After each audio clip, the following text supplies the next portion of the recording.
সামনে রমজান, এখান থেকে এক পিস খাবেন, একদম কলিজাটা ঠান্ডা হয়ে যাবে। একদিন বানিয়ে 15 থেকে 20 দিন রেখে খেতে পারবেন, নষ্ট হবে না। নর্মাল ফ্রিজে রেখে দিবেন। এত পরিমাণ পুষ্টিগুণে ভরপুর হেলদি দুইটা বরফি আজ আপনাদের সাথে শেয়ার করব। চলুন তাহলে দেখা যাক। সুপ্রিয় দর্শক, আসসালামু আলাইকুম, সবাইকে ওয়েলকাম। এখানে আমি দেখেন 1 কেজি বিটরুট নিয়েছি। এখান থেকে 4টা বিটরুট আমি মিডিয়াম সাইজের এরকম করে কেটে নিয়েছি। এখন এগুলোকে ব্লেন্ডারে ব্লেন্ড করে নিব। আর আমি বিটরুটটা এইভাবে করে ব্লেন্ড করে নিচ্ছি। আপনারা চাইলে এটা কিন্তু রোজার আগে বেশ কিছু বিটরুট এইভাবে করে ব্লেন্ড করে পেস্টটাও রেখে দিতে পারেন, অথবা পেস্ট থেকে জুসটা বের করে একটা বক্সে করে রেখে দিবেন। যে কোনো সময় রোজার মাসে হোক বা অতিথি আপ্যায়নে আপনারা এই বরফিটা বিটরুটে এইভাবে তৈরি করে দিতে পারবেন। খুবই সহজ, দেখার সাথে আপনি তৈরি করতে পারবেন। আর বিটরুটের তো কোনো গুণের শেষ নাই, এটা সবাই জানেন, তাই না? একদম ভালো করে চেপে চেপে রসটা বের করে নিলাম। যে সাবাটা আছে না, এটা কিন্তু ফেলে দিব না। বিটরুটের যে বাকি অংশটা সেকে রেখে দিলাম, এটা দিয়েও কিন্তু একটা রেসিপি করব। এখন রসটা নিয়ে পরবর্তী স্টেপে চলে আসলাম। দিয়ে দিলাম 1 টেবিল চামচ ঘি আর 1 কাপ সুজি। সুজিটাকে খুব ভালো করে নাড়াচাড়া দিয়ে ঘিয়ের সাথে ভেজে নিব। দেখেন এরকম যখন সুন্দরভাবে ভাজা হয়ে আসবে, এই পর্যায়ে দিয়ে দিলাম 1/2 কাপ গুঁড়া দুধ। গুঁড়া দুধটা দিয়েও 1-1.5 মিনিট একটু নাড়াচাড়া দিয়ে ভালো করে মিশিয়ে এখন যে জুসটা তৈরি করে রেখেছি, মেজারমেন্ট কাপে 2 কাপ জুস হয়েছে। 1 কাপ সুজিতে 2 কাপ জুস ব্যবহার করতে হবে।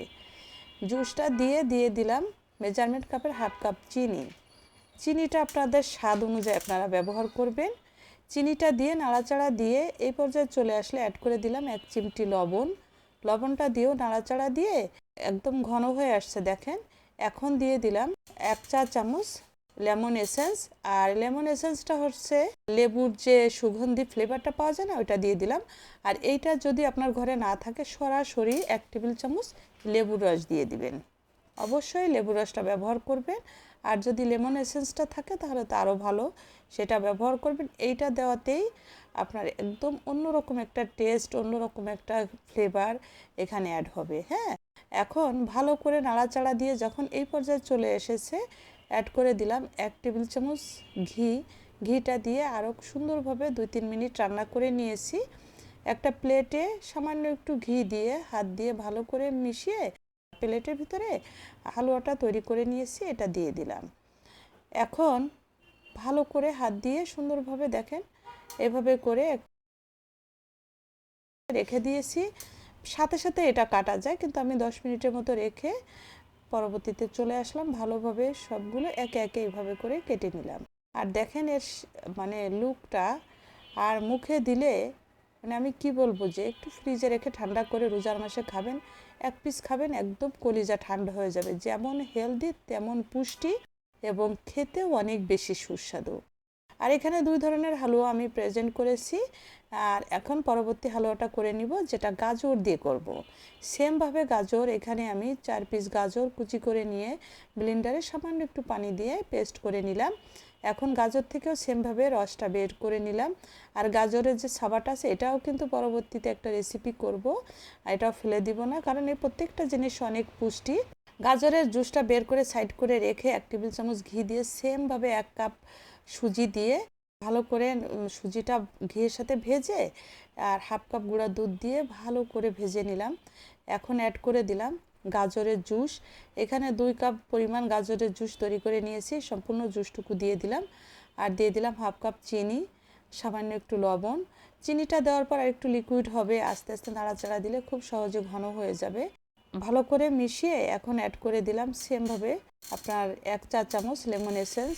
অবশ্যই গাজরের হালুয়াতেও লেমন এসেন্সটা ব্যবহার করবেন। লেমন এসেন্স না থাকলে মানে লেবুর ফ্লেভার, আর এটা যদি না থাকে তাহলে আপনারা অবশ্যই 1 টেবিল চামচ লেবুর রস ব্যবহার করবেন। ভালো করে মিশিয়ে দেখেন এই পর্যায়ে চলে আসছে, একদম প্যান থেকে উঠে আসছে। আপনি নিজে বুঝতে পারবেন যে হয়ে গেছে। একটা প্লেটে একটু ঘি মাখিয়ে নামিয়ে নিলাম। হাত দিয়ে ভালো করে একটা শেপ দিয়ে এখন একে একে সবগুলো এইভাবে করে কেটে নিব। আর এটাও যে খেতে এত টেস্ট, আমি মানে আপনারা ভাবতে পারবেন না যে এতে এত টেস্ট হয় কিভাবে। আপনি তৈরি করে ফ্যামিলিকে যখন দিবেন, বাচ্চা থেকে শুরু করে একদম বৃদ্ধ পর্যন্ত সবাই কিন্তু মুগ্ধ হয়ে দেখবে এবং খাবে। খাওয়ার সাথে আপনার প্রশংসা করবে যে এত সুন্দর জিনিস কিভাবে করেছো, কি দিয়ে করেছো। মানে ভাবা যায় যে সামান্য কিছু জিনিস দিয়ে এত মজার মজার 2টা রেসিপি করে নিলাম। আর এটা কিন্তু আপনারা সামনের শবে বরাতেও তৈরি করে কিন্তু ফ্যামিলিকে দিতে পারেন। কম বেশিতে সবাই আমরা হালুয়া বরফি করে থাকি এবং রোজার আগে করে রেখে দিবেন।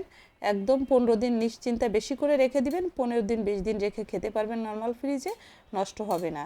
আর যার জন্য কিন্তু অবশ্যই ট্রাই করতে হবে আর শেয়ার করে রেখে দিবেন টাইমলাইনে। এবং যারা নতুন আছেন আমার পেজটা ফলো করে সাথে থাকবেন, নতুন নতুন রেসিপির সামনে আরও আসবে।